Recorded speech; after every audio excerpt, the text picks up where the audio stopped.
조이맘 책 읽기 어린 왕자 2.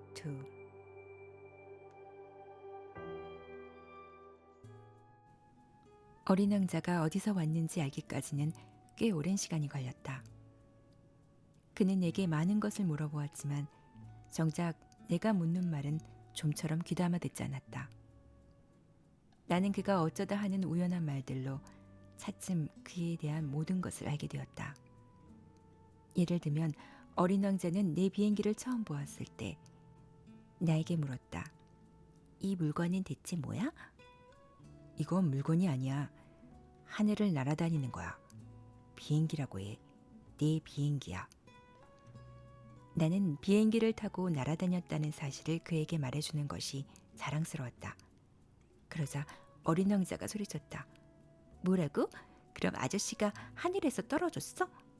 그래. 나는 이번에는 조금 맥없이 대답했다. 야, 그거 참 재밌다. 어린 왕자는 아주 유쾌한 듯이 깔깔거리며 웃어댔다. 그 바람에 나는 무척 화가 났다. 나는 그가 나의 불행을 진지하게 생각해 주길 바라고 있었던 것이다. 그가 한마디 덧붙였다. 그럼 아저씨도 하늘에서 왔구나? 어느 별에서 왔어? 순간 나는 그의 신비로운 존재를 이해하는데 한 줄기 빛이 비치는 것 같은 느낌이 들었다. 나는 얼른 물었다. 그럼 너는 다른 별에서 왔니? 그러나 그는 내 말에 대답하지 않았고 비행기를 바라보면서 고개를 끄덕였다. 저걸 타고서 그렇게 멀리선 오지 않았겠는데? 어린 왕자는 한동안 깊은 생각에 잠기더니 주머니에서 내가 그려준 양 그림을 꺼내들고 무슨 보물이듯 열심히 들여다보았다. 나는 어린 왕자가 슬쩍 내비친 다른 별이라는 그 비밀스러운 이야기에 대해 호기심으로 몸이 달아올랐다. 이 점에 대해선 여러분들도 충분히 짐작이 가리라. 나는 그에 대해 좀 더 알아내려고 애를 썼다. 꼬마야, 넌 어디서 왔니? 내가 사는 곳이란 어디를 말하는 거니? 내가 그려준 양을 어디로 데려갈 거니? 어린 왕자는 내가 묻는 말은 아랑곳도 하지 않고 잠시 생각에 잠기듯 하더니 대답했다. 아저씨가 준 이 상자는 밤에 양의 집으로 쓸 수 있겠어. 아주 잘 됐어. 그럼 내가 말만 잘 들으면 낮에 양을 메어 놓을 수 있는 고삐와 말뚝도 그려줄게. 그 말에 어린 왕자는 언짢은 표정으로 말했다. 양을 메어 놓는다고? 어떻게 그런 이상한 생각을 하지? 하지만 양을 메어 놓지 않으면 아무데나 가서 길을 잃을 거야. 그러자 어린 왕자는 다시 웃음을 터뜨렸다. 아니, 양이 어디로 간다는 거야? 어디든 곧장 앞으로 가겠지? 그랬더니 어린 왕자는 웃음을 거두고 진지하게 말했다. 괜찮아. 내가 사는 곳은 아주 작으니까. 그러고는 조금 슬픈 듯한 목소리로 덧붙였다. 앞으로 곧장 가봐야 멀리 갈 수도 없어. 나는 이렇게 해서 아주 중요한 두 번째 사실을 알게 되었다.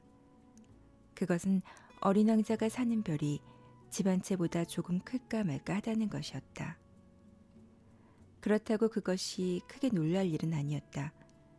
쥐구나 목성, 화성, 금성처럼 사람들이 이름을 붙인 큰 별 위에도 수없이 많은 별들이 있고 만원경으로도 볼 수 없는 아주 작은 별들 또한 많다는 것을 잘 알고 있었기 때문이다. 천문학자들은 그런 별을 발견하면 이름 대신 번호를 붙인다. 예를 들면 소옥성 3251호라는 식으로 부르는 것이다. 나는 어린 왕자가 살던 별이 소옥성 B612호라고 생각했다. 거기에는 그만한 까닭이 있었다. 그 소옥성은 1909년 터키의 천문학자가 만원경으로 딱 한 번 잡은 적이 있었다. 그 천문학자는 당시 국제천문학회에서 자신이 발견한 별을 훌륭하게 증명해 보였다. 하지만 그는 낡은 터키 고유 유상을 잊고 있었기 때문에 아무도 그 말을 믿지 않았다. 어른들이란 언제나 이런 식이다. 이후로 터키의 한 독재자가 국민들에게 양복을 입으라고 명령했다. 이에 따르지 않으면 사형을 시키겠다고까지 했다. 그것은 소옥성 B612호의 이름을 다시 알리는 데는 참으로 다행한 일이었다. 그 천문학자는 1920년 아주 멋진 양복을 입고서는 다시 그 별을 증명해 보였다. 그러자 이번에는 회의에 참석한 모든 사람들이 그의 말을 믿었다. 내가 소옥성 B612호에 대해 이렇게 자세히 이야기하고 별의 번호까지 가르쳐주는 것은 다 어른들 때문이다. 어른들은 숫자를 좋아한다. 어른들에게 새로 사귄 친구에 대해 이야기하면 그들은 가장 중요한 것에 대해서는 묻지 않는다. 그의 목소리는 어떠니? 어떤 노래를 좋아하니? 그 애는 나비 수집을 좋아하니? 이렇게 묻는 일은 결코 없다. 그 애는 몇 살이니? 형제는 몇 명이야? 몸무게는 얼마야? 그의 아버지는 돈을 얼마나 벌지? 질문들이 고작 이런 것들이다.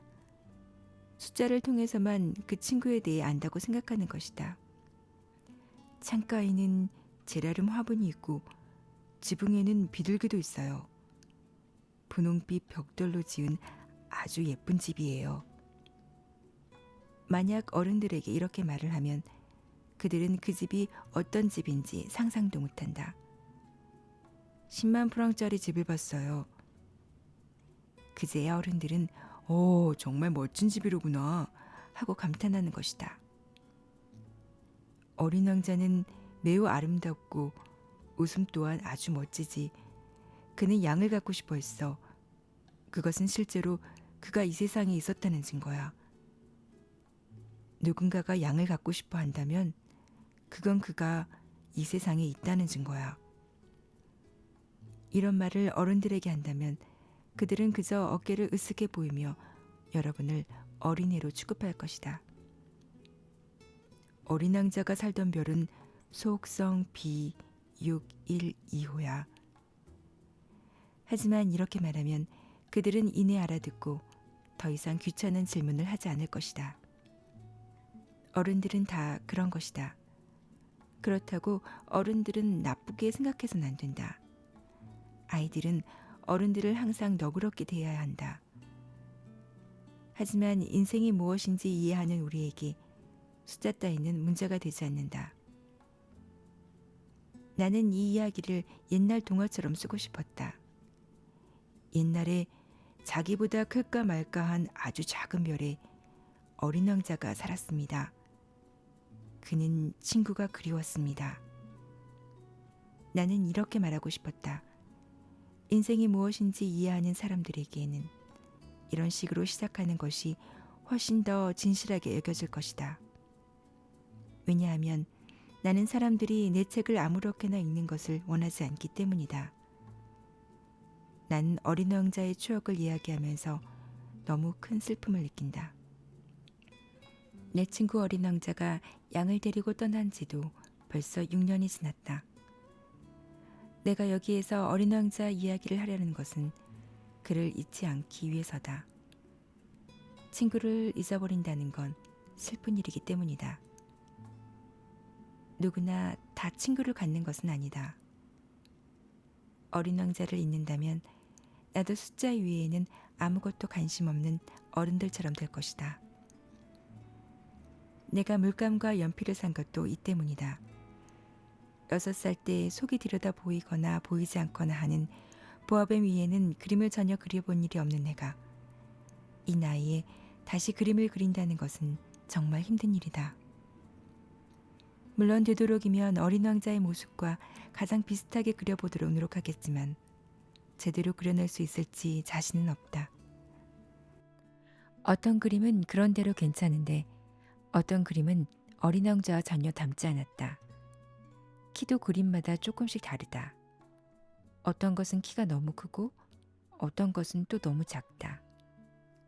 어린 왕자의 옷 색깔 또한 정확하게 그렸는지 자신이 없다. 그래서 나는 대강 그럴듯하게 그려놓았다. 그러다가 중요한 부분을 잘못 그리게 될지 모르겠다. 하지만 그것은 용서해 주어야 한다. 내 친구는 자신에 대해서 아무런 설명도 해준 일이 없기 때문이다. 아마 내가 자기와 비슷하다고 생각했는지도 모른다. 그러나 나는 불행히도 상자 속에 있는 양을 꿰뚫어 볼 수가 없었다.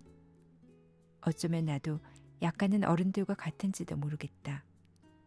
아마 나도 늙었나 보다.